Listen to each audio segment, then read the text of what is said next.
Imagine buying your dream home, a place where you and your family can start fresh. Now imagine receiving an anonymous letter, one that hints someone has been watching you, someone who knows your name, your children's names, and everything you do. This isn't the plot of a horror movie.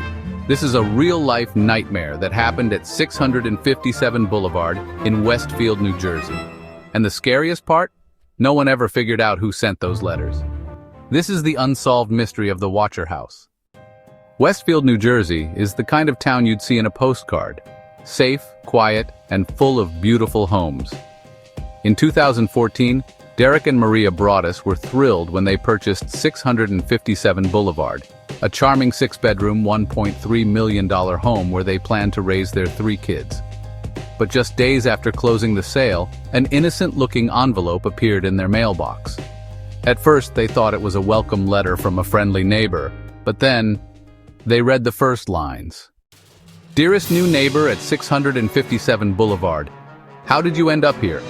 Did 657 Boulevard call to you with its force within? It got worse. 657 Boulevard has been the subject of my family for decades now, and as it approaches its 110th birthday, I've been put in charge of watching and waiting for its second coming. You have children. I have seen them. Once I know their names, I will call to them and draw them to me. The letter was signed simply The Watcher. At first, the Broadduses thought it was a joke, maybe some bored teenager pulling a prank. But soon, another letter arrived. This time, the Watcher seemed angry that the family was making changes to their beloved house. The house is crying from the pain of your renovations. You have changed it and made it so fancy. It cries for the past and what used to be in the time when I roamed its halls. Panic set in. The Watcher knew things about their family that no stranger should know. He mentioned specific details about their children, like their birth order and nicknames. Was it a neighbor, a former owner, or was the Watcher closer than they thought? The Broadduses went to the police, who launched an investigation into their new neighborhood. There were several key suspects. One, the previous owners, the Woods family, who had lived in the house before, also received a letter, but only one. They never thought much of it. 2, a jealous neighbor, someone who wanted the house but lost the bid. 3, Michael Langford, a man from a nearby house known for odd behavior. His family had lived there since the 1960s, just like the Watcher claimed in their letters. But there was no hard evidence against anyone. DNA testing showed that the writer might be a woman, but that led nowhere. Police even set up a trap, secretly sending a letter to a suspect, but the Watcher never took the bait. Fearing for their safety, the Broaddus family never moved in.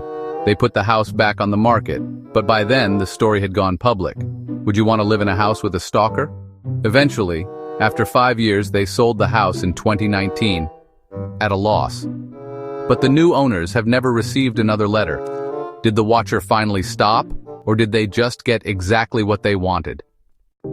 This real-life mystery was so terrifying that Netflix turned it into a hit miniseries, The Watcher.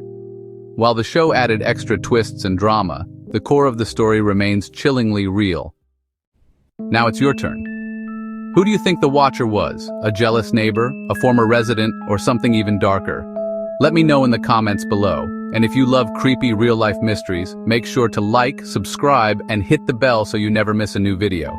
Thanks for watching, and remember, I will be watching.